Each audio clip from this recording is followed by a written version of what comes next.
नमस्ते मेरे जिज्ञासु मित्रों, आपका स्वागत है ज्ञान और रहस्य के हमारे इस अनूठे सफर में, जहां हम समय के पर्दों के पीछे छिपी लोक परंपराओं और गूढ़ विश्वासों को उजागर करते हैं। मैं आपका साथी, एक एथनोग्राफर और कहानीकार, आज आपको एक ऐसे दिन की गहराई में ले जाऊंगा जो मात्र एक तारीख नहीं, बल्कि सृष्टि के आदिम ऊर्जाओं और मानव श्रम के दिव्य सम्मान का प्रतीक है।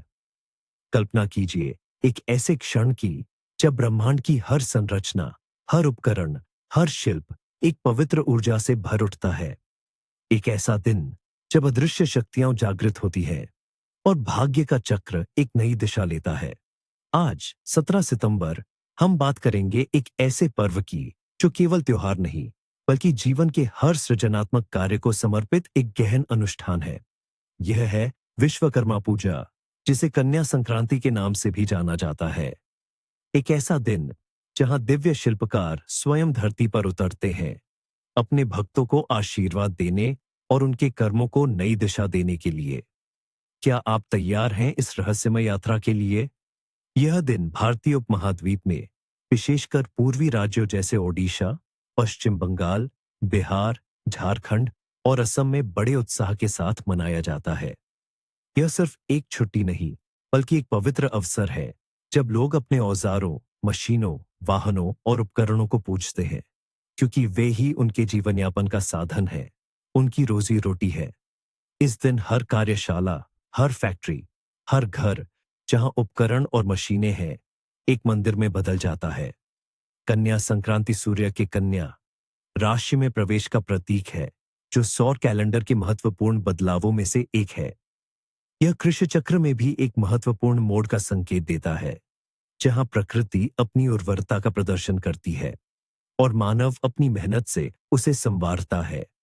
यह दिन बताता है कि कैसे हमारी संस्कृति प्रकृति के सूक्ष्म संकेतों और मानवीय श्रम के बीच एक अद्भुत सामंजस्य स्थापित करती है, जहां भौतिक और आध्यात्मिक जगत एक दूसरे में घुल मिल जाते हैं। भगवान विश्वकर्मा को हिंदू धर्म में देवताओं का इंजीनियर, ब्रह्मांड का वास्तुकार और दिव्य शिल्पकार कहा जाता है। वह ब्रह्मा के पुत्र या उनके मानस पुत्र प्रभास के पुत्र माने जाते हैं और सभी शिल्पकारों, कारीगरों, इंजीनियरों, तकनीशियनों, उद्योगपतियों और श्रमिकों के संरक्षक देवता हैं। इनकी पूजा से न केवल उपकरणों को शक्ति मिलती है, बल्कि काम करने वाले व्यक्ति की कला, कौशल और रचनात्मकता में भी वृद्धि होती है। भक्त उनसे अपने व्यवसाय में सफलता, मशीनों की सुरक्षा, कार्यस्थल पर शांति, समृद्धि और दुर्घटनाओं से बचाव के लिए प्रार्थना करते हैं। यह दिन कर्म ही पूजा है के सिद्धांत का प्रत्यक्ष प्रमाण है, जहां हमारे श्रम और उसके साधनों को देवत्व का दर्जा दिया जाता है। क्या आप जानते हैं कि इस पर्व की जड़ें कितनी गहरी हैं? कुछ विद्वान इसे प्राचीन प्रकृति पूजा और उपकरणों के प्रति सम्मान के अवशेष के रूप में देखते हैं, जहां आदिम समाजों ने उन वस्तुओं में एक आत्मा और शक्ति का अनुभव किया जो उनके अस्तित्व के लिए आवश्यक थी। यह मात्र एक मूर्ति पूजा नहीं, बल्कि उस ऊर्जा और श्रम का सम्मान है जो जीवन को संभव बनाता है। यह हमें सिखाता है कि हम जिन वस्तुओं का उपयोग करते हैं, उनके प्रति कृतज्ञता व्यक्त करें और उन्हें केवल निर्जीव साधन न माने, बल्कि हमारी प्रगति के सहयात्री के रूप में देखें। अब हम आते हैं उस खंड पर जहां कहानियां रहस्यमय धागों से बुनी जाती है। कल्पना कीजिए उस समय की जब देव और दानव अपनी अपनी शक्तियों का प्रदर्शन करते थे और सृष्टि को आकार देने की आवश्यकता पड़ी। तब प्रकट हुए भगवान विश्वकर्मा अपनी दिव्य शिल्प कला के साथ। उनके हाथ में सिर छेनी हथौड़ा नहीं, बल्कि स्वयं ब्रह्मांड की संरचना का ज्ञान था और उनकी आंखें भविष्य को पढ़ने में सक्षम थीं। पौराणिक कथाओं के अनुसार भगवान विश्वकर्मा का जन्म ब्रह्मा जी की नाभि से हुआ था, या कुछ ग्रंथों में उन्हें प्रभास नामक वसु और योगा सिद्धा नामक देवी का पुत्र बताया गया है। उनकी उत्पत्ति ही दिव्य और चमत्कारी थी, क्योंकि वह स्वयं विश्व ब्रह्मांड के कर्ता थे।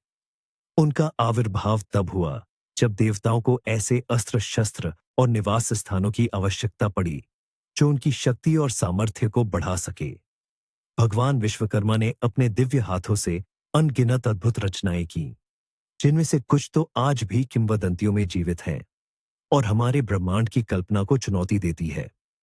उन्होंने दैत्यराज रावण की सोने की लंका का निर्माण किया था।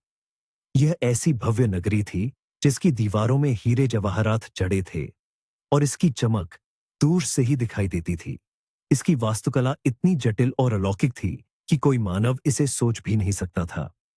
लेकिन इस अद्भुत रचना का भी अपना एक कर्म था और यह अंततः रावण के अहंकार के साथ जलकर राख हो गई। यह हमें सिखाता है कि कितनी भी भव्य रचना हो, यदि उसमें धर्म और नैतिकता का अभाव हो, तो उसका पतन निश्चित है। जब भगवान कृष्ण ने मथुरा छोड़कर अपनी नई राजधानी बनाने का निश्चय किया, तब विश्वकर्मा जी ने समुद्र के बीचों बीच द्वारका नामक अद्भुत शहर का निर्माण किया।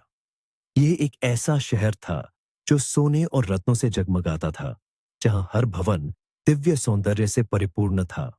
द्वारका केवल एक शहर नहीं, बल्कि देवताओं की कला का एक जीता जागता प्रमाण था, जो अंततः समुद्र में समा गया, अपने पीछे कई रहस्य छोड़ गया। महाभारत काल में पांडवों के लिए इंद्रप्रस्थ का निर्माण भी विश्वकर्मा जी ने ही किया था। इसका प्रसिद्ध माया महल ऐसा था जहां जल स्थल प्रतीत होता था और स्थल जल। दुर्योधन जैसे अहंकारी भी इस माया में उलझ गए और यही माया महल महाभारत के युद्ध की नींव बना। यह महल न केवल एक भवन था, बल्कि एक मनोवैज्ञानिक हथियार था जो सत्य और भ्रम के बीच की रेखा को धुंधला कर देता था। इसके अलावा उन्होंने देवताओं के लिए कई अस्त्र शस्त्र भी बनाए जो उनकी शक्ति का आधार थे। इंद्र का वज्र, भगवान शिव का त्रिशूल, भगवान विष्णु का सुदर्शन चक्र, ये सभी विश्वकर्मा जी की अद्भुत देन थे। सोचिए, एक ऐसा वज्र जो एक बार में पर्वत को चीर सकता था, या एक ऐसा चक्र जो अपने लक्ष्य को कभी नहीं चूकता था। उन्होंने देवताओं के वाहनों जैसे पुष्पक विमान का भी निर्माण किया, जो केवल इच्छानुसार उड़ता ही नहीं था, बल्कि अपनी गति और आकार भी बदल सकता था। यह आधुनिक विमानन तकनीक से भी कहीं आगे की कल्पना थी। पुरी का प्रसिद्ध जगन्नाथ मंदिर, जहां भगवान जगन्नाथ, बलभद्र और सुभद्रा की मूर्तियां अधूरी प्रतीत होती हैं, उसके निर्माण के पीछे भी विश्वकर्मा जी की एक रहस्यमयी कहानी है। माना जाता है कि उन्होंने वृद्ध कारीगर का रूप धारण कर राजा को मूर्तियों के निर्माण के लिए एक शर्त रखी थी कि कोई उन्हें निर्माण के दौरान परेशान नहीं करेगा। लेकिन राजा की अधीरता के कारण उन्होंने मूर्तियों को अधूरा छोड़कर अदृश्य हो गए। यह हमें बताता है कि धैर्य और विश्वास कितना महत्वपूर्ण है और दिव्य कार्य में मानवीय हस्तक्षेप का क्या परिणाम हो सकता है। हर रचना में उनकी दक्षता, दूरदर्शिता और दैवीय शक्ति का प्रमाण मिलता है। वह केवल निर्माता नहीं थे, बल्कि वह ऊर्जा थे जो हर चीज को संभव बनाती है, हर विचार को साकार करती है। विश्वकर्मा जी की कहानियां हमें सिखाती हैं कि रचनात्मकता और कौशल ही वास्तविक धन है और हमें अपने काम के प्रति सच्ची निष्ठा रखनी चाहिए, ठीक वैसे ही जैसे उन्होंने ब्रह्मांड के निर्माण में रखी थी। अब हम चलते हैं भाग्य के संकेतों की ओर, जहां प्रकृति और दैनिक जीवन के सूक्ष्म पहलू हमें भविष्य के इशारे देते हैं। विश्वकर्मा पूजा का दिन संकेतों और शकुनों से भरा होता है, जिन्हें समझना आपके लिए लाभदायक हो सकता है। लोकप्रिय लोक परंपरागत शकुन नाते। 1. स्वच्छ और उज्ज्वल आकाश। यदि विश्वकर्मा पूजा के दिन आकाश बिल्कुल साफ और सूरज चमकीला हो, तो यह आगामी वर्ष में अच्छी फसल, व्यापार में समृद्धि और सामान्य खुशहाली का संकेत माना जाता है। प्रकृति का स्पष्ट रूप दिव्य आशीर्वाद का प्रतीक है। तो सुबह की हल्की बारिश। यदि इस दिन सुबह हल्की बूंदाबांदी होती है, तो इसे कृषि में प्रचुरता और जल संसाधनों की वृद्धि का संकेत माना जाता है। लेकिन यदि बारिश तेज हो, तो यह आगामी चुनौतियों या किसी क्षेत्र में अत्यधिक जलभराव की चेतावनी भी हो सकती है। प्रकृति का संतुलन समझना महत्वपूर्ण है। 3. हवा की दिशा। यदि इस दिन पूर्वी दिशा से हवा चले, तो यह अच्छे स्वास्थ्य और दीर्घायु का सूचक है। वहीं पश्चिमी हवा धन लाभ और भौतिक समृद्धि लाती है। हवाएं सिर्फ मौसम नहीं लाती, वे अदृश्य संदेश भी वहन करती हैं। 4. औजारों पर मकड़ी का जाला। यदि आप अपने पूजा के लिए रखे गए औजारों पर मकड़ी का जाला देखते हैं, तो यह लापरवाही और व्यापार में गिरावट का संकेत हो सकता है। ये आपको अपने काम और उपकरणों के प्रति अधिक सतर्क रहने की चेतावनी देता है। 5. किसी उपकरण का अनायास टूटना। यदि पूजा के दिन कोई उपकरण बिना किसी स्पष्ट कारण के टूट जाए, न कि दुरुपयोग से, तो ये आगामी बाधाओं या किसी प्रोजेक्ट में अप्रत्याशित समस्या का पूर्वाभास हो सकता है। यह आपको सावधान रहने और अपनी योजनाओं की समीक्षा करने का संकेत देता है। 6. खोटा सिक्का या पुराना औजार मिलना। यदि आपको इस दिन घर या कार्यस्थल में कोई खोया हुआ या पुराना औजार या खोटा सिक्का मिलता है, तो यह अप्रत्याशित धन लाभ या किसी छिपी हुई प्रतिभा की खोज का संकेत हो सकता है, जो आपके जीवन में मूल्य जोड़ेगी। 7. सुबह सुबह हथौड़े की आवाज। यदि विश्वकर्मा पूजा की सुबह सुबह किसी कार्यशाला से हथौड़े या औजारों के टकराने की मधुर ध्वनि सुनाई दे, तो इसे व्यापार में नए अवसरों और समृद्धि का संकेत माना जाता है। यह नए प्रोजेक्ट्स और सफल उद्यमों का प्रतीक है। इस रात के सपने और उनका गूढ़ अर्थ। विश्वकर्मा पूजा की रात देखे गए सपनों को अक्सर भविष्य के संकेत के रूप में देखा जाता है, क्योंकि इस दिन दिव्य ऊर्जाएं जागृत होती है। औजार या मशीनें देखना। सपने में औजारों या मशीनों को देखना आपके करियर में वृद्धि, नए अवसरों और आपके कौशल के उपयोग का संकेत है। यदि आप उन्हें ठीक करते या चलाते हुए देखते हैं, तो यह आपके पेशेवर जीवन में सफलता का प्रतीक है। कुछ बनाते या निर्माण करते देखना। यदि आप स्वयं को सपने में कुछ बनाते, निर्माण करते या डिजाइन करते हुए देखते हैं, तो ये आपकी रचनात्मक ऊर्जा के जागृत होने, नए लक्ष्यों की ओर बढ़ने और समस्याओं को सुलझाने की आपकी क्षमता का प्रतीक है। यह एक नए अध्याय की शुरुआत का संकेत है। विनाश या टूट-फूट देखना। यदि सपने में आप किसी चीज का विनाश या टूट-फूट देखते हैं, तो ये आपको अपनी वर्तमान योजनाओं का पुनर्मूल्यांकन करने, आंतरिक संघर्षों को हल करने या संभावित असफलताओं के प्रति सतर्क रहने की चेतावनी देता है। यह बदलाव की आवश्यकता का संकेत है। पानी या बहती नदी देखना। पानी भावनात्मक प्रवाह, शुद्धि और नवीनीकरण का प्रतीक है। यदि पानी शांत और निर्मल है, तो यह भावनात्मक शांति का संकेत है। यदि यह अशांत या बाढ़ वाला है, तो यह आगामी भावनात्मक उथल-पुथल या चुनौतियों की चेतावनी हो सकता है। सोना, रत्न या चमकदार धातुएं देखना। ये धन, समृद्धि, आध्यात्मिक संपदा और आंतरिक मूल्य का प्रतीक है। ऐसा सपना अप्रत्याशित लाभ या आपके जीवन में किसी महत्वपूर्ण सकारात्मक परिवर्तन का संकेत दे सकता है। जानवर देखना। विभिन्न जानवरों के अलग-अलग अर्थ होते हैं। गाय देखना समृद्धि और पवित्रता का प्रतीक है। सांप परिवर्तन, ज्ञान या छिपे हुए खतरे का प्रतीक हो सकता है। पक्षी स्वतंत्रता और उच्च विचारों का संकेत देते हैं। इस दिन जन्मे लोग, भाग्य और व्यक्तित्व। इस पावन दिवस 17 सितंबर पर जन्म लेने वाले व्यक्ति पर स्वयं भगवान विश्वकर्मा की विशेष कृपा होती है। ये लोग रचनात्मक, कुशल और अद्भुत प्रतिभा के धनी होते हैं। कन्या संक्रांति पर सूर्य के कन्या राशि में प्रवेश के कारण इनमें विश्लेषणात्मक क्षमता, व्यावहारिकता और हर कार्य को पूर्णता के साथ करने की प्रवृत्ति होती है। अब ये लोग अक्सर इंजीनियरिंग, वास्तुकला, कला, शिल्प, लेखन या किसी भी ऐसे क्षेत्र में उत्कृष्टता प्राप्त करते हैं जहां बारीकी डिजाइन और समस्या समाधान की आवश्यकता होती है। इनका मन तार्किक होता है और ये हर चीज को व्यवस्थित और संरचित देखना पसंद करते हैं। ये अपनी दृढ़ता और लगन से किसी भी बाधा को पार कर सकते हैं। इनकी सबसे बड़ी शक्ति इनकी कार्यनिष्ठा और बारीकियों पर ध्यान देने की क्षमता है, लेकिन कभी-कभी ये अत्यधिक आत्मालोचनात्मक भी हो सकते हैं, जो इन्हें अंदर से परेशान कर सकता है।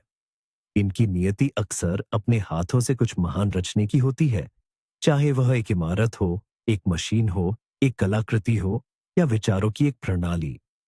ये लोग विश्वसनीय, मेहनती और अपने काम के प्रति समर्पित होते हैं।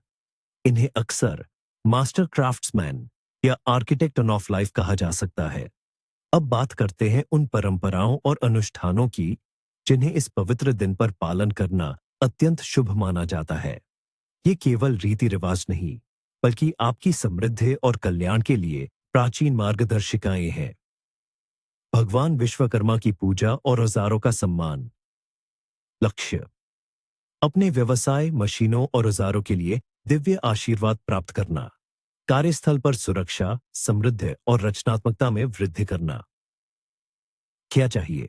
भगवान विश्वकर्मा की मूर्ति या तस्वीर, आपके सभी औजार और मशीनें, फूल, विशेषकर गेंदा, हल्दी, कुमकुम, चावल, गंगाजल या शुद्ध जल, धूप, अगरबत्ती, शुद्ध घी का दीपक, फल, मिठाई, मोदक, लड्डू और प्रसाद के लिए हलवा या पूड़ी। कब और कैसे करें? पूजा सूर्योदय के बाद और दोपहर से पहले करना सबसे शुभ माना जाता है। 1. शुद्धिकरण: सबसे पहले अपने सभी औजारों, मशीनों और वाहनों को अच्छी तरह से साफ करें। उन्हें गंगाजल या शुद्ध जल से शुद्ध करें। कार्यस्थल या पूजा स्थल को भी साफ और व्यवस्थित रखें। 2. स्थापना: भगवान विश्वकर्मा की मूर्ति या तस्वीर को एक साफ वेदी पर स्थापित करें। उनके चरणों में फूल, हल्दी और कुमकुम अर्पित करें। 3. सजावट: अपने औजारों और मशीनों पर तिलक लगाएं और उन्हें फूलों की मालाओं से सजाइए। कुछ लोग इन पर पवित्र धागा, कलावा भी बांधते हैं। शोर: दीप और धूप: एक शुद्ध घी का दीपक जलाए और धूप अगरबत्ती करे, जिससे सकारात्मक ऊर्जा और पवित्रता का वातावरण बने। 5. मंत्र जाप और प्रसाद: एयूएम श्री विश्वकर्मणे नमः मंत्र का कम से कम 108 बार जाप करें।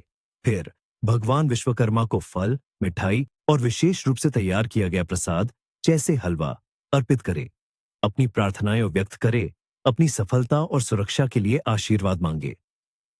6. आरती: अंत में पूरे भक्तिभाव से भगवान विश्वकर्मा की आरती करें। इसके बाद क्या करें? आरती के बाद सभी उपस्थित लोगों को प्रसाद वितरित करें। इस दिन औजारों और मशीनों को विश्राम देना अत्यंत महत्वपूर्ण है। उन्हें उपयोग करने से बचें और उन्हें सम्मान के साथ रखें। यह उनके प्रति कृतज्ञता व्यक्त करने का एक तरीका है। 2. कन्या संक्रांति स्नान और सूर्य अर्घ्य। लक्ष्य: शारीरिक और आत्मिक शुद्धि प्राप्त करना, सूर्य देव का आशीर्वाद प्राप्त कर आरोग्य और ऊर्जावान रहना। क्या चाहिए? शुद्ध जल, यदि संभव हो तो किसी पवित्र नदी का जल। कब और कैसे करें? सूर्योदय से पूर्व या सूर्योदय के तुरंत बाद। वेट: पवित्र स्नान: सुबह जल्दी उठकर किसी पवित्र नदी में स्नान करें या घर पर ही स्वच्छ जल से स्नान करें। स्नान के दौरान अपने मन को शुद्ध विचारों से भरें। तो सूर्य अर्घ्य: स्नान के बाद सूर्य देव को जल अर्पित करें। तांबे के लोटे में जल भरकर उसमें थोड़ा सा लाल चंदन, चावल और लाल फूल डालकर सूर्य को अर्घ्य दें। ओम सूर्याय नमः या ओम घृणे सूर्याय नमः मंत्र का जाप करें। इसके बाद क्या करें? सूर्यदेव की आराधना के बाद ध्यान करें और सकारात्मक ऊर्जा को अपने भीतर आत्मसात करें। यह क्रिया न केवल शारीरिक शुद्धि प्रदान करती है, बल्कि आत्मिक शांति और सकारात्मक ऊर्जा का संचार भी करती है। प्रिय, दान, पुण्य और परोपकार। लक्ष्य: शुभ कर्मों का संचय करना, दूसरों की सहायता कर पुण्य कमाना और अपने जीवन में सकारात्मक कर्म ऊर्जा को आकर्षित करना। क्या चाहिए? भोजन, वस्त्र, धन या किसी कारीगर के लिए आवश्यक उपकरण। कब और कैसे करें? पूरे दिन किसी भी समय। 1. जरूरतमंदों को दान: अपनी सामर्थ्य अनुसार जरूरतमंदों, गरीबों या श्रमिकों को भोजन, वस्त्र या धन का दान करें। विशेष रूप से उन कारीगरों और मजदूरों को सहायता दें जिनकी आजीविका उपकरणों पर निर्भर करती है। 2. ज्ञान का दान: यदि आप किसी शिल्प या कला में निपुण हैं, तो आज के दिन किसी को कुछ सिखाकर ज्ञान का दान भी कर सकते हैं। इसके बाद क्या करें? दान करने के बाद मन में संतोष और शांति का अनुभव करें। माना जाता है कि इस दिन किया गया दान कई गुना होकर वापस लौटता है और आपके कर्मों को शुद्ध करता है, जिससे आपके भाग्य में सुधार होता है। प्रमुख कुलिनार्य परंपराएं। पाक संबंधी: विश्वकर्मा पूजा पर भोजन की शुद्धता का विशेष ध्यान रखा जाता है। यह दिन सात्विक आहार का पालन करने के लिए है, जो मन और शरीर को शुद्ध रखता है। पूर्णतः शाकाहारी भोजन: इस दिन पूर्णतः शाकाहारी भोजन ही ग्रहण किया जाता है। प्याज, लहसुन और मांसाहारी भोजन का सख्त परहेज होता है। मिठाइयाँ और प्रसाद। घरों में शुद्ध घी से बने पकवान जैसे हलवा, पूड़ी, खीर और विभिन्न प्रकार की मिठाइयाँ बनाई जाती हैं। विशेष रूप से बेसन के लड्डू, मोदक, तिलकुट और गुड़ तिल से बने व्यंजन शुभ माने जाते हैं, क्योंकि ये ऊर्जा और समृद्धि के प्रतीक हैं। विशेष व्यंजन। कई क्षेत्रों में ठेकुआ, गेहूं के आटे से बनी मीठी डिश, और पुआ, एक प्रकार का मीठा पकौड़ा, भी बनाए जाते हैं। इन व्यंजनों को सबसे पहले भगवान विश्वकर्मा को भोग लगाया जाता है और फिर परिवार व मित्रों में प्रसाद के रूप में वितरित किया जाता है। अब हम उन कठोर प्रतिबंधों की ओर बढ़ते हैं जिनका पालन न करने पर आपको गंभीर परिणाम भुगतने पड़ सकते हैं। ये सिर्फ नियम नहीं, बल्कि प्राचीन ज्ञान के ऐसे सुरक्षा कवच है जो आपको अदृश्य नकारात्मक शक्तियों और दुर्भाग्य से बचाते हैं। तो औजारों और कार्य से संबंधित प्रतिबंध।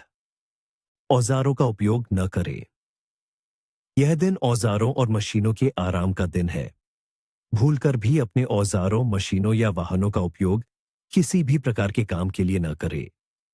यह उनके प्रति अनादर माना जाता है जो भगवान विश्वकर्मा को अप्रसन्न कर सकता है।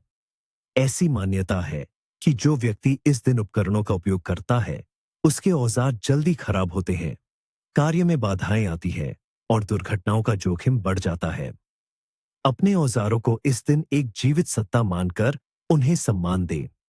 औजारों का अनादर न करें। अपने औजारों को लात मारना, उन पर कूदना, उन्हें फेंकना या अनादर पूर्वक व्यवहार करना घोर अपशकुन माना जाता है। ऐसा करने से आपकी आजीविका पर नकारात्मक प्रभाव पड़ता है, व्यापार में भारी नुकसान हो सकता है और आपके कौशल में कमी आ सकती है। उन्हें साफ सुथरा रखें और उनकी देखभाल करें, क्योंकि वे ही आपकी समृद्धि के वाहक हैं। 2. व्यक्तिगत आचरण से संबंधित प्रतिबंध। वाद विवाद और झगड़े से बचें। इस पवित्र दिन पर किसी भी प्रकार के वाद विवाद, झगड़े या क्रोध में पड़ना सख्त वर्जित है।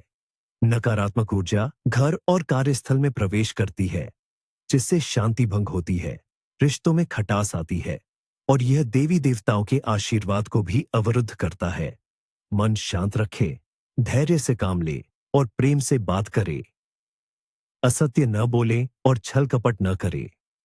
असत्य बोलना या किसी को धोखा देना इस दिन बहुत बड़ा पाप माना जाता है। इससे न केवल आपका स्वयं का अंतःकरण दूषित होता है, बल्कि यह आपके भाग्य पर भी नकारात्मक प्रभाव डालता है और आपके कर्मों में दोष उत्पन्न करता है। सच बोले और ईमानदारी से व्यवहार करें, ताकि आपको दिव्य ऊर्जा का पूर्ण लाभ मिल सके। मांसाहारी भोजन और शराब का सेवन न करें। यह शुद्धि और भक्ति का दिन है। मांसाहारी भोजन या शराब का सेवन सख्त मना है। ये तामसिक वस्तुएं मानी जाती हैं जो आपके शरीर और मन को अपवित्र करती है और पूजा के शुभ प्रभाव को कम करती है। सात्विक आहार ग्रहण करें और मन को शांत रखें, ताकि आप आध्यात्मिक ऊर्जा को ग्रहण कर सकें। वित्तीय और भौतिक प्रतिबंध। धन का लेन देन न करें। इस दिन धन का लेन देन, किसी को उधार देना या किसी से उधार लेना वित्तीय अस्थिरता ला सकता है। ऐसा माना जाता है कि इस दिन दिया गया धन वापस नहीं आता या बहुत कठिनाई से आता है और लिया गया धन कर्ज का बोझ बढ़ा सकता है। इसलिए धन संबंधी बड़े निर्णय लेने और महत्वपूर्ण आर्थिक लेन देन करने से बचे। पुराने औजारों को फेंके नहीं। पुराने या टूटे हुए औजारों को कूड़ेदान में फेंकना घोर अपशकुन है। उन्हें या तो मरम्मत करे और पुनः उपयोग में लाए, या सम्मानपूर्वक विसर्जित करे, जैसे नदी में प्रवाहित करना, यदि संभव हो, या किसी पवित्र स्थान पर रखना। औजारों को अनादरपूर्वक फेंकने से आपकी आर्थिक स्थिति पर नकारात्मक असर पड़ता है और घर में दरिद्रता आ सकती है, क्योंकि वे आपकी मेहनत और आजीविका का प्रतीक है। और सामान्य और घरेलू प्रतिबंध। गंदगी और अव्यवस्था न फैलाए। घर और कार्यस्थल पर गंदगी या अस्त व्यस्तता नकारात्मक ऊर्जा को आकर्षित करती है। इस दिन चारों ओर स्वच्छता बनाए रखना अनिवार्य है, क्योंकि जहां स्वच्छता होती है वहीं लक्ष्मी का वास होता है और दिव्य आशीर्वाद फलता फूलता है। अस्वच्छता रोग, बाधाओं और आर्थिक नुकसान को निमंत्रण देती है। घर का दीपक बुझने ना दें। यदि आपके घर में अखंड दीपक या पूजा का दीपक जल रहा है, तो उसे बुझने ना दें। दीपक का बुझना अशुभ माना जाता है और यह घर से समृद्धि और सौभाग्य के चले जाने का प्रतीक हो सकता है। सुनिश्चित करें कि दीपक लगातार जलता रहे, जो आपके घर में ज्ञान और प्रकाश का प्रतीक है। नकारात्मक विचारों और कार्यों से बचें। किसी के प्रति भी ईर्ष्या, घृणा या नकारात्मक भावनाएं न रखें। ये आंतरिक शांति को भंग करती है और आपको दिव्य आशीर्वाद से दूर रखती है। मन में सद्भावना और सकारात्मकता बनाए रखें, क्योंकि आपके विचार ही आपकी नियति को आकार देते हैं। तो मेरे दोस्तों, आज हमने 17 सितंबर विश्वकर्मा पूजा और कन्या संक्रांति के इस रहस्यमय दिन की परतें खोली। यह सिर्फ एक पर्व नहीं, बल्कि हमारी संस्कृति का वह धागा है जो हमें अपने कर्मों, प्रकृति और दिव्य ऊर्जा से जोड़ता है। यह हमें अपने श्रम के साधनों के प्रति कृतज्ञता सिखाता है और जीवन के हर पहलू में दिव्यता देखने की प्रेरणा देता है। याद रखिए, ये परंपराएं और निषेध मात्र अंधविश्वास नहीं, बल्कि हमारे पूर्वजों का गहन ज्ञान है, जो हमें जीवन को अधिक सचेत, सद्भावपूर्ण और समृद्ध ढंग से जीने का मार्गदर्शन करते हैं। इनका पालन करके हम न केवल अपने जीवन में समृद्धि लाते हैं, बल्कि अपनी जड़ों से भी जुड़े रहते हैं और उस शाश्वत ऊर्जा का सम्मान करते हैं जिसने इस ब्रह्मांड की रचना की है। मैं आशा करता हूं कि यह यात्रा आपके लिए ज्ञानवर्धक और प्रेरणादायक रही होगी। इस ज्ञान को अपने जीवन में अपनाएं और देखें कैसे आपके भाग्य का चक्र भी सकारात्मक दिशा में घूमता है। यदि आपको यह वीडियो पसंद आया हो, तो इसे लाइक करें, अपने दोस्तों और परिवार के साथ साझा करें और हमारे चैनल को सब्सक्राइब करना न भूलें, ताकि आप रहस्य और ज्ञान की हमारी आगे की यात्राओं का हिस्सा बन सकें। अगली बार तक के लिए रहस्य और ज्ञान की इस दुनिया में बने रहिए। नमस्कार।